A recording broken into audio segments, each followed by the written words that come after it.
தட்டு இருக்கிற தொட்டு எங்க சாப்பாடு செய்ய போறீங்க? என்ன குழம்பு? கருவாட்டு குழம்புக்கா? சீக்கிரம் போய் சமைங்க, எல்லாம் சாப்பிடலாம், பசியா இருக்குது. சரி சரி.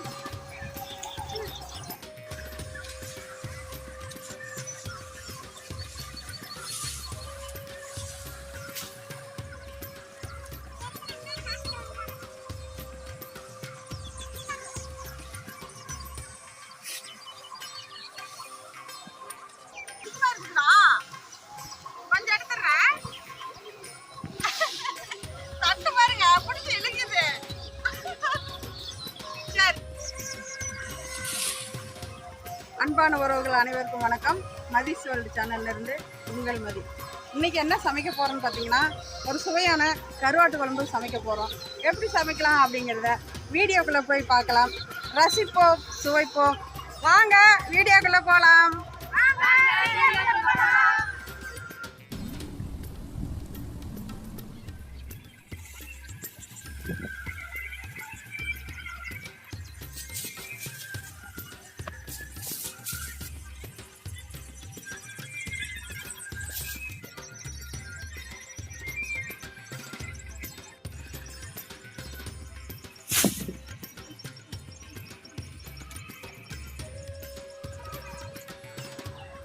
கருவாடு சுடு தண்ணியில் தாங்க கழுவணும். அதனால் தண்ணி ஊற்றி வச்சுருக்கேன். நல்லா சூடாகட்டும். சுடு தண்ணி காஞ்சிருச்சுங்க. பாத்திரத்துக்கு மாற்றிக்கலாம்.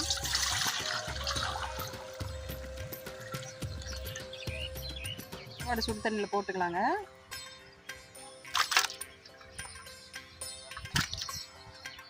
கருவாடு சுடு தண்ணியில் போட்டாச்சுங்க. சுடு தண்ணியில் போட்டு அலசணும்னா தான் நல்ல இந்த மணலெல்லாம் இதில் இருக்கிற மணலெல்லாம் வரும். பாருங்கள், போட்டதையுமே பாருங்கள் கொஞ்சம் பளபளப்பாக இருக்குது. இந்த மணலெல்லாம் வந்துடும். கருவாட்டிலே நிறைய கருவாடு இருக்குது. இது வந்து கொல்லி கருவாடுங்க. குழம்புக்கு நல்லா இருக்கும், நல்லா டேஸ்ட் கொடுக்கும். செஞ்சிருச்சு. எண்ணெய் ஊற்றிக்கலாம். எண்ணெய் காய்ட்டு கடுகு போட்டுக்கலாம்.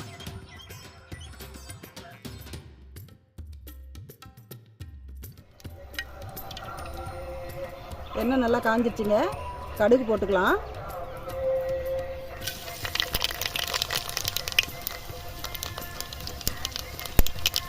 ஜீரகம் கொஞ்சம் போட்டுக்கலாம்.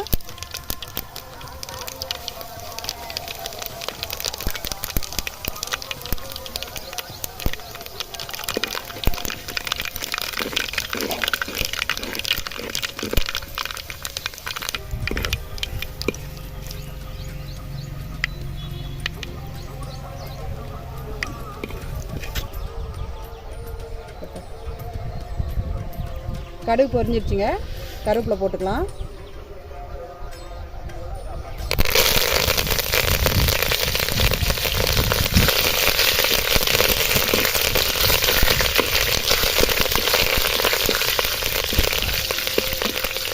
கருவேப்பிலை பொரிஞ்சிருச்சு. அடுத்தது முள்ளங்கி போட்டுக்கலாம். நான் கருவாட்டு குழம்புல முள்ளங்கி சேர்த்துக்குவோங்க, ரொம்ப பிடிக்கும். முள்ளங்கி வந்து முள்ளங்கி போட்டுக்கலாம்.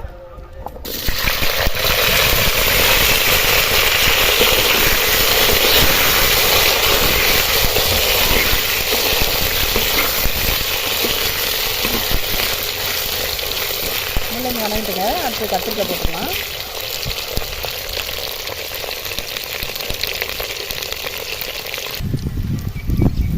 அடுத்தது கத்திரிக்காய் போட்டுக்கலாங்க. இந்த மாதிரி காம்போட அரிஞ்சு போட்டோம்னா தான் நல்லாயிருக்கும், நல்லா டேஸ்ட்டாக இருக்கும். போட்டுக்கலாம்.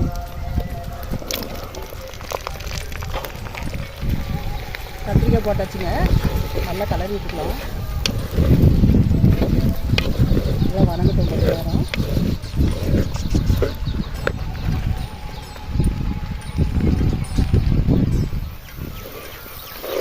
சட்டியில் குழம்பு வச்சு சாப்பிட்றதுனாவே அது ஒரு வேறு டேஸ்ட்டு தாங்க. விறகு அடுப்பில் சட்டியில் செஞ்சு சாப்பிட்றோன்னு வச்சுக்கியா, பழைய காலத்துக்கே போன மாதிரி இருக்கும். அது கருவாட்டு குழம்பு நல்லவா வேணும், செம்ம டேஸ்ட்டு கொடுக்குங்க. இதே மாதிரி நீங்கள் ட்ரை பண்ணி சாப்பிட்டு பாருங்களேன். கத்திரிக்காய் வணங்கிட்டு இருக்குதுங்க. வணங்கிட்டேன்.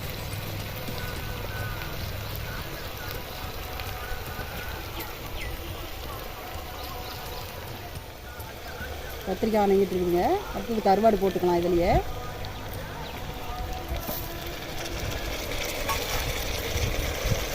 வெளியில் கலர் ஊற்றிக்கலாம், கருவாடு உடையாமல்.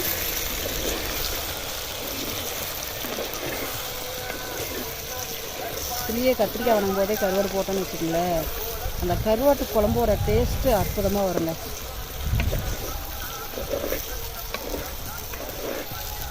கருவாடு நல்லா உடைக்காமல் ஒரு கலர் ஊற்றிக்கலாங்க.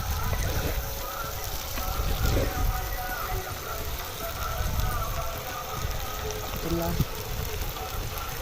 கருவாடு உடையாமல் அப்படியே உடைச்சிக்கலாம்.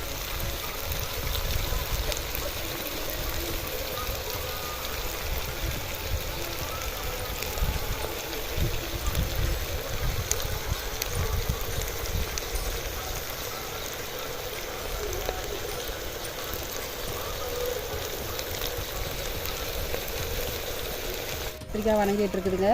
அதுக்கு சாந்து ரெடி பண்ணியிருக்கேன். 4 தக்காளி, ஒரு அரை மூடி தேங்காய், கொஞ்சோண்டு மிளகாத்தூள், கொஞ்சோண்டு கொத்தமல்லி தூள் போட்டு அரைச்சி ரெடி பண்ணி வச்சுருக்கேன். அதை இதில் ஊற்றிக்கலாம்.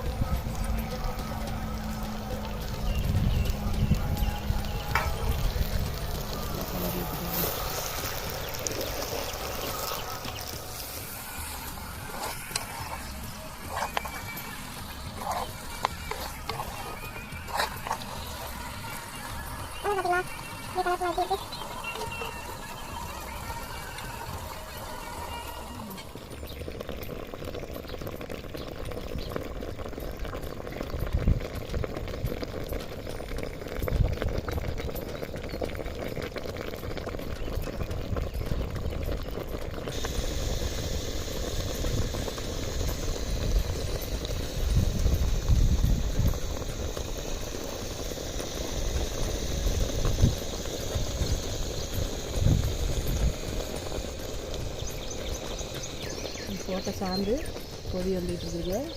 புளி ஊற்றிக்கலாம். இவ்வளோ புளி ஊற்றிக்கலாம்.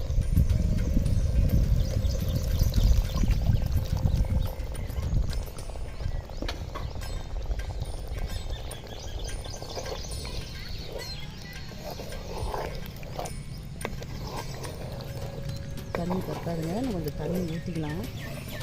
ஏன்னா காய் வேகணும், முள்ளங்கியும் கத்திரிக்காயும் வேகணும், சாந்து இருக்கிற பச்சை வாசனையும் போகணும். அதனால் இன்னும் கொஞ்சம் தண்ணி ஊற்றிக்கலாம்.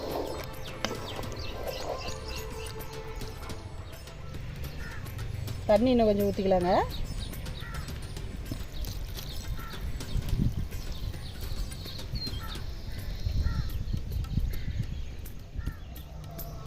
குழம்புக்கு தேவையான உப்பு போட்டுக்கலாங்க. இவ்வளோ உப்பு போட்டுக்கலாம். தூள் உப்பு தான் போடுறேன்.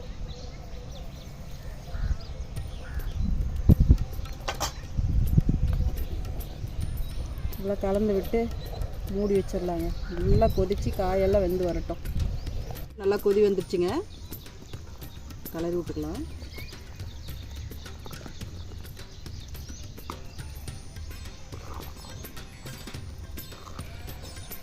இன்னும் கொஞ்சம் நேரம் வேகட்டுங்க. காய் இன்னும் கொஞ்சம் நேரம் வேகட்டும்.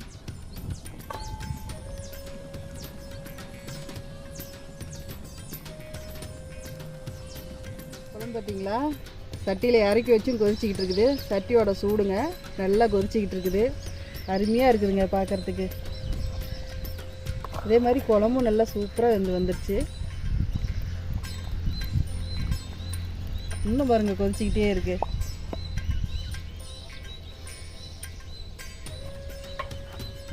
சாப்பாடு ரெடி ஆயிடுச்சுங்க. கருவாட்டு குழம்பு, கத்திரிக்காய் போட்டோம், நல்லா வெந்துருச்சுங்க. அதே மாதிரி முள்ளங்கி போட்டோம், முள்ளங்கி நல்லா வெந்துருச்சு, நல்லா இருக்குங்க. கருவாடு முழுசாக போட்டோம் இல்லைங்களா, பாருங்கள் கருவாடு எல்லாம் நல்லாயிருக்கு, சூப்பராக வந்துருச்சுங்க. குழம்பு சூப்பராக ரெடி ஆயிடுச்சுங்க. சாப்பிட்டு பார்க்கலாம்.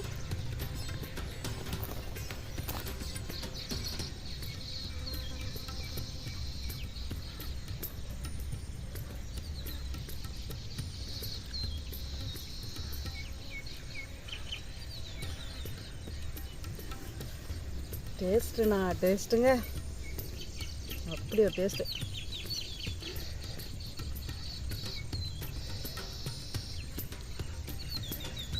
முள்ளங்கி இடையில சாப்பிடும்போது செம்ம டேஸ்ட் கொடுக்குங்க. கருவாடு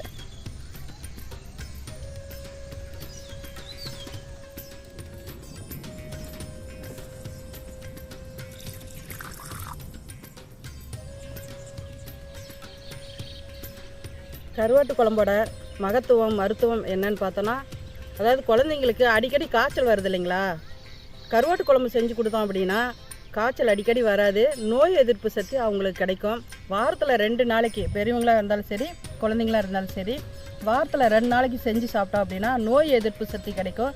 கண்டிப்பாக இதை செஞ்சு கொடுங்க. சாப்பிடாத குழந்தைங்களுக்கும் இந்த கருவாட்டு குழம்பு உங்களுக்கு பிடிச்சிருக்குன்னு நினைக்கிறேன். லைக் பண்ணுங்கள், ஷேர் பண்ணுங்கள், கமெண்ட் பண்ணுங்கள், சப்ஸ்கிரைப் பண்ணிவிட்டு என்னோடய வீடியோவை பாருங்கள். தொடர்ந்து உங்களுக்கு வீடியோ கொடுக்குறேன், பார்த்து என்ஜாய் பண்ணுங்கள். மீண்டும் அடுத்த வீடியோவில் சந்திக்கலாம்.